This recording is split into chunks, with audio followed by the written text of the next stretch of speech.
नमस्कार, स्वागत है आपका। मैं Vivek Bindra, founder and CEO बड़ा बिजनेस.com। बिजनेस आइडिया सीरीज के इस प्रोग्राम द बड़ा स्टार्टअप शो, यहां से आपको नए बिजनेस आइडियाज मिलते हैं। और ज्यादातर स्टार्टअप क्या गलती करते हैं?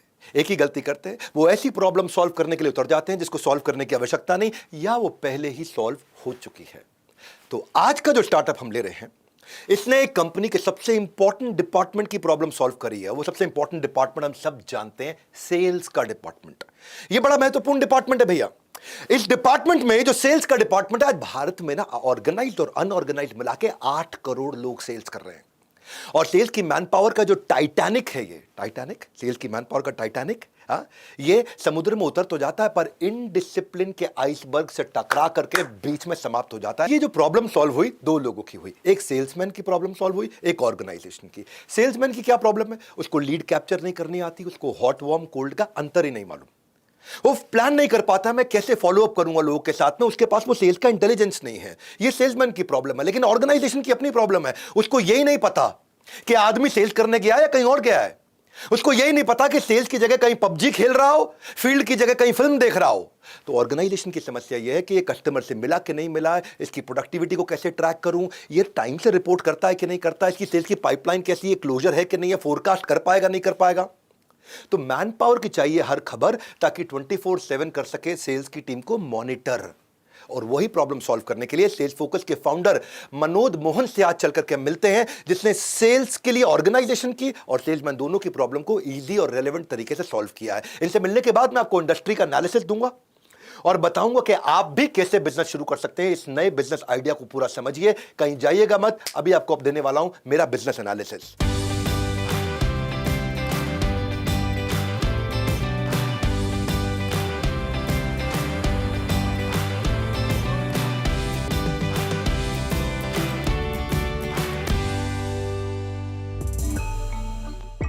हेलो एवरीवन, मैं हूं गीतांजलि और आप देख रहे हैं बड़ा स्टार्टअप शो।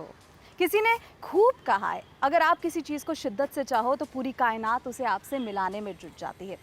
भले ये लाइन आपको अभी फिल्मी लग रही होगी, लेकिन ऐसा ही कुछ कर दिखाया है हमारे आज के स्टार्टअप स्काई इज़ लिमिट ने। स्काई इज़ लिमिट के फाउंडर मनोज मोहन ने अपनी शुरुआत एक छोटे से गांव से की थी। वहीं उन्होंने अपने स्टार्टअप को शुरू किया और आज देखिए उनका स्टार्टअप फोर्ब्स मैगजीन में फीचर हो चुका है। तो आइए स्वागत करते हैं मनोज का। मनोज, वेलकम टू बड़ा startup show. Thank you Geetanjali ji. ऐसी कौन सी बर्निंग प्रॉब्लम आपने फेस की जिसकी वजह से आपको सेल्स फोकस जो प्लेटफॉर्म है वो बनाना पड़ा? एक सेल्स एग्जीक्यूटिव जो 8 साल एक्सपीरियंस था, उसको मैंने हायर किया। तो उसने पहले 3 महीने में उसने मेरे को बताया कि हाँ भाई मैं इसको मिल रहा हूँ। तो 3 महीने के बाद कोई भी प्रोडक्टिव नहीं आया। ऐसे कितने सारे क्लाइंट्स होंगे मार्केट में जो यही फेस कर रहे हैं, सेल्स के रिलेटेड प्रॉब्लम फेस कर रहे हैं। कोई भी मार्केट में उस टाइम ऐसे छोटे छोटे सॉफ्टवेयर थे, लेकिन इतनी डिटेल में कोई भी एड्रेस नहीं कर रहा था। तो हम लोगों ने सोचा सेल्स फोकस करके एक प्रोडक्ट हम लोगों ने मार्केट में इंट्रोड्यूस किया। और हम लोग का सबसे पहला client state bank of India DFHI, उन्होंने हम लोग के प्रोडक्ट के ऊपर ट्रस्ट किया और वो उन लोगों ने हम लोग का प्रोडक्ट ले लिया। तो मनोज, इस पॉइंट पे मैं आपको बताना चाहूँगी कि हमारे बिजनेस गुरु doctor Vivek Bindra sales focus के बारे में अपना एनालिसिस आपके साथ शेयर करना चाहते हैं। तो आइए देखते हैं डॉक्टर विवेक बिंद्रा का इस स्टार्टअप के बारे में क्या कहना है। गीतांजलि और मनोज जी, आपका धन्यवाद। हमेशा बिजनेस प्रॉब्लम सॉल्व करते वक्त वो जो कस्टमर का वो जो दर्द होता है, उसको आहा कैसे बनाएं, अरे वाह कैसे बनाएं। ये आहा और अरे वाह, यही वो असली फीलिंग है जो आपको बड़ी ग्रोथ देती है। बिजनेस आइडिया सीरीज जो हमने चालू किया, इसका यही मकसद है। और आज आपको भी सिखाते हैं कि अगर आप भी CRM या ERP के नए बिजनेस में जाएंगे तो कैसे बिल्ड किया जाए। ये बहुत बड़ा स्कोप है इस बिजनेस का। आज सेल्सफोर्स लगभग $200 बिलियन की अकेली कंपनी है दुनिया भर में। आज इंडिया के अंदर Zoho, Freshsales, HubSpot, Salesforce, कई ऑर्गेनाइजेशन है। यानी कि स्कोप ऑफ ग्रोथ और मार्केट में होप दोनों बहुत ज्यादा है, बाजार बहुत बड़ा है। और इस इंडस्ट्री में जब आप अपना सॉफ्टवेयर तैयार करेंगे जो किसी कॉर्पोरेट को देंगे, तो देखिए कि कॉर्पोरेट के साथ में जो कोडर है वो उनकी प्रॉब्लम के नजदीक रह करके प्रोडक्ट को बनाए। ऐसा ना हो कि आपने प्रोडक्ट बना दिया और उसके बाद बाजार में बेचने उतर रहे हैं। हर कंपनी की सेल्स की अपनी अपनी तकलीफें, उन तकलीफों को पहचानें और अपने कोडर्स के साथ उसको कस्टमाइज करके प्रोडक्ट बनाएं, ताकि कस्टमर की प्रॉब्लम सॉल्व होगी तो आपका लाइफ टाइम वैल्यू बढ़ जाता है। लाइफ टाइम वैल्यू का अर्थ क्या हुआ? कि कस्टमर लंबे समय तक एक बार आपका सॉफ्टवेयर लगाएगा और चलता रहेगा और हर साल आप कमाते रहेंगे।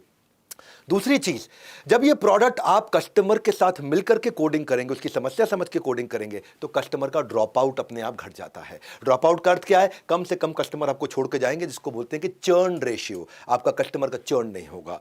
कितने लोग आपके सॉफ्टवेयर को इस्तेमाल करेंगे, वो भी इसी पर डिपेंड करता है कि जब आप सॉफ्टवेयर की कोडिंग करेंगे, कोडर बिठाएंगे, जब आप कोडर बिठा के कोडिंग करेंगे और बढ़िया सॉफ्टवेयर बनाएंगे, तो आप ये देखें कि वो सेल्स वाले की दिनचर्या क्या है, उसकी दिनचर्या से उठा उठा के समस्याओं को सॉल्व किया जाए। यही सेल्स फोकस ने किया है। इससे क्या होगा? नंबर ऑफ कंपनी जल्दी ऑन बोर्ड होंगी। वो कंपनी पहले अगर 10 एम्प्लॉय के साथ शुरू करती है, तो धीरे धीरे अपने 100, 1000, 2000, 5000 सारे एम्प्लॉयज पे लेके जाएंगी। इसका मतलब इंक्रीज इन लाइसेंस पर कंपनी। कंपनी के अंदर आपके प्रोडक्ट का लाइसेंस ज़्यादा इस्तेमाल होगा, नया कस्टमर ज़्यादा एक्वायर होगा। और फाइनली, अगर इस प्रोडक्ट को बेचना है बाजार में, तो बेचते वक्त कंपनी को क्या क्वांटिफाइड वैल्यू क्रिएट करके दे रहे हो आप, उस पर फोकस करें। क्या आप कंपनी के लिए, जिसको आप अपना सॉफ्टवेयर दोगे ना, उसको देखो कि उस कंपनी में क्या आपने उसका रेवेन्यू कैसे बढ़ाओगे, उसका खर्चा कैसे घटाओगे, उसकी प्रोडक्टिविटी कैसे बढ़ाओगे, सेल्स का कन्वर्जन कैसे बढ़ाओगे।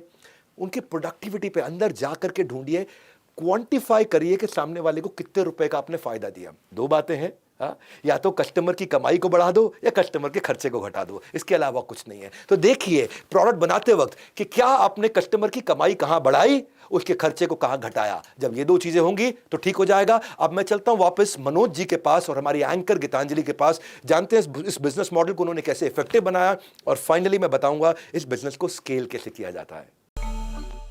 Thank you so much doctor Bindra आपके इस इन डेप्थ एनालिसिस के लिए। हम आपके पास लौट कर वापस आएंगे, आप हमारे साथ बने रहिए। लेकिन फिलहाल मनोज के साथ जो हमारी ये बातचीत है उसे आगे बढ़ाते हैं।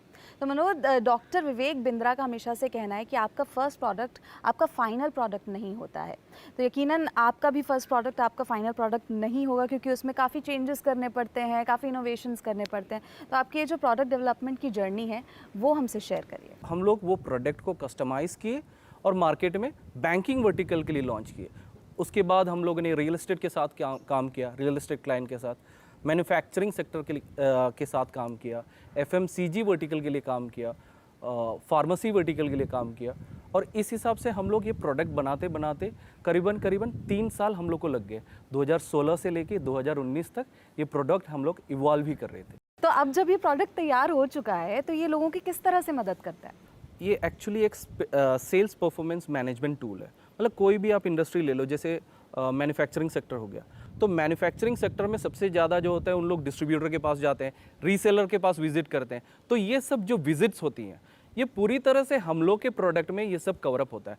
चाहे वो कलेक्शन हो, चाहे वो डिलीवरी हो, चाहे वो उनका ऑर्डर टेकिंग हो, चाहे वो स्टॉक का अवेलेबिलिटी हो, ये पूरी तरह से वो मोबाइल ऐप में, सेल्स फोकस के एप्लीकेशन में ये पूरी तरह से आपका कवरअप हो जाता है। मतलब सेल्स फोकस के थ्रू आप मॉनिटर कर सकते हो कि मॉनिटर ट्रैकिंग भी कर सकते हो, कहाँ पर पहुँचा है, कहाँ पर उसका डिलीवरी हुआ है, किस टाइम डिलीवरी हुआ है, कौन सा प्रोडक्ट, कौन सा ऑर्डर नंबर से डिलीवरी हुआ है, ये पूरी तरह से आप ट्रैक कर सकते हो। तो मनोज, जैसे आपने बताया कि 3 साल आपके जो हैं ये प्रोडक्ट डेवलपमेंट में ही निकल गए, तो इस दौरान आपके ज़्यादा क्लाइंट्स भी नहीं होंगे, तो ये 3 साल आपने किस तरह से सर्वाइव किया? सबसे पहली बात, ये जो 3 साल, और सबसे पहला जो चीज़ मैं ये बोलूँगा कि मेरे को अपने ऊपर तो ट्रस्ट था ही था। मेरे प्रोडक्ट के ऊपर इतना ट्रस्ट, ब्लाइंड ट्रस्ट था कि मैं ये प्रोडक्ट डेवलपमेंट करते गया, 3 साल लगातार करते गया, और इसका जो इन्वेस्टमेंट था मेरे फ्रेंड्स और फैमिली से मैंने लिया है।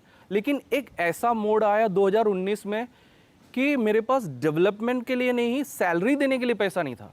मेरे को US से 2 कॉल्स आए थे जो मेरा प्रोडक्ट ऑलरेडी देखे हुए थे, और मेरे को कॉल किए थे कि आप एक काम करो, आप US आ जाओ, मैं आपको $200,000 दूंगा।